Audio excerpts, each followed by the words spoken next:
যে আমি গ্যাসটা ধরিয়ে দিলাম। তো আজকে আমি একটা রান্না শেয়ার করব তোমাদের সাথে। আজকে বানাবো ঘুগনি। তার জন্য দিয়ে দিয়েছি অল্প তেল, তারপর একে একে শুকনো মরিচ, তেজপাতা, এলাচ সব কিছু দিয়ে দিলাম।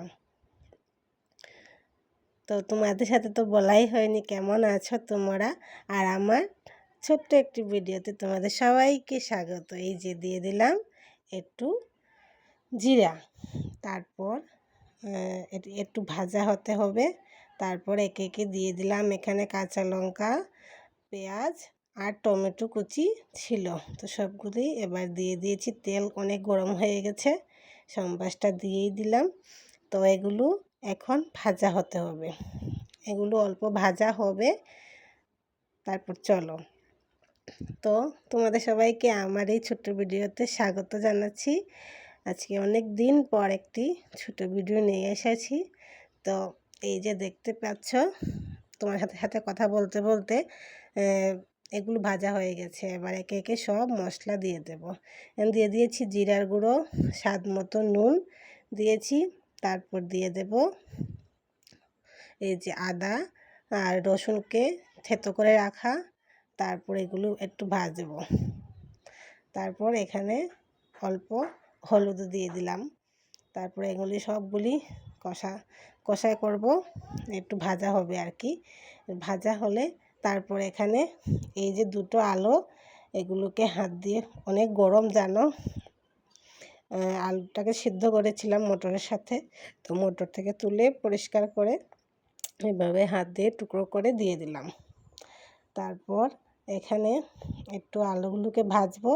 এই যে মশলাগুলো পুড়ে যাবে বলে অল্প জলও দিয়ে দিলাম। জল দিয়ে এগুলোকে একটু ভেজে নেব। মশলা আলুটাও ভাজা সিদ্ধ আছে, তারপর একটু ভাজা হলো। তারপরে এই যে সেদ্ধ করে রাখা মটরগুলি এখানে দিয়ে দিয়েছি। তো সবগুলোকে একটু নাড়াচাড়া করে দিয়ে দেব জল। এখানে এই যে জলটা বলতে সিদ্ধ করে রাখা ওই জলগুলোই দিয়ে দিলাম। তারপরে এই দেখো, যখন জলের জাল চলে আসবে তখন অল্প গরম মশলা দিয়ে তৈরি হয়ে যাবে আমাদের আজকে মটরের ঘুগনি। তো এই রেসিপিটা তো শেষ এখানেই। তো আপনারাও আবার বাড়িতে বানিয়ে দেখবেন কেমন লাগে। আর ঝোল দিলাম বলতে, একটু পাতলা ঝোল করলে রুটির সাথে খেতে খুব ভালো লাগে। তো এখানে আমি জল গরম করে জলের মধ্যে অল্প নুনও দিয়ে দিয়েছি। তারপর জলটা ফুটে উঠলেই এখানে আমি আটা দিয়ে দেব।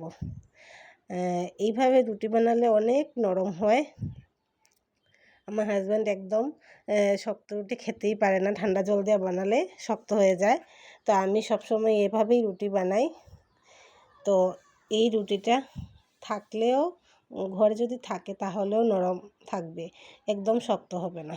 তো এইগুলি আমি এইভাবেই কাই করে রুটি বানাই সব সময়।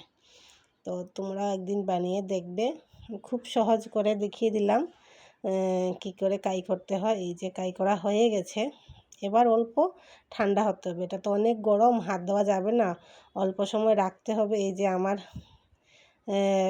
ধরাটাই দেখতে পাচ্ছ অনেক গরম। এই যে এভাবে অল্প অল্প করে নেব আর গোল করে, এই যে এবার গোল করে রুটি বেলে নেব। এই যে এরকম করে রুটিটা করলে আর কি শক্ত হয় না, আর আমার ছেলেও খেতে পারে না।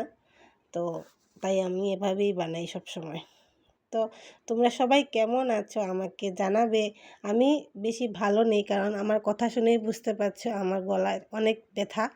তো বয়সটা দিতে আমার খুব কষ্টই হচ্ছে, কিন্তু সাউন্ডের জন্য দিতে পারবো না।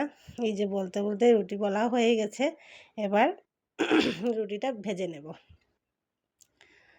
আজকে অনেক দিন ধরে আমি অসুস্থ, তাই ভিডিও দিতে পারছি না। আর তোমরা তো দেখতেই পাচ্ছ, এটা আমি নতুন একটি প্রোফাইল থেকে তোমাদের সাথে ভিডিও শেয়ার করছি। আমার পুরাতন যে সুদীপ্তা কৃষ্ণ দাস প্রোফাইলটা ছিল, ওইটা মধ্যে আমি রিলস ভিডিও, তারপর লং ভিডিও কিছুই দিতে পারছি না। কেন জানি এমন হচ্ছে, আজকে অনেক দিন হয়ে গেছে, তাই ভাবলাম তোমাদের সাথে তো আর যোগাযোগ না রেখে থাকতে পারবো না, তাই নতুন নতুন একটি প্রোফাইল খুললাম। তো সবাই প্লিজ একটু সাথে থাকবে। এই যে দেখো, তোমাদের সাথে কথা বলতে বলতে আমার রুটি ভাজা হয়ে গেছে। এই যে এভাবে একটা কাপড় দিয়ে রুটির উপর চাপ দিলে রুটিটা খুব সুন্দর ফুলে ওঠে আর খুব নরম অ্যান্ড সফট থাকে, জানো। এই যে আমার রুটিও তৈরি হয়ে গেছে। আজকের সকালের খাবার এই যে চলে এসেছে, রুটি আর ঘুগনি। যেন অনেক টেস্টি হয়েছিল। তো থ্যাংক ইউ দেখার জন্য ভিডিওটা।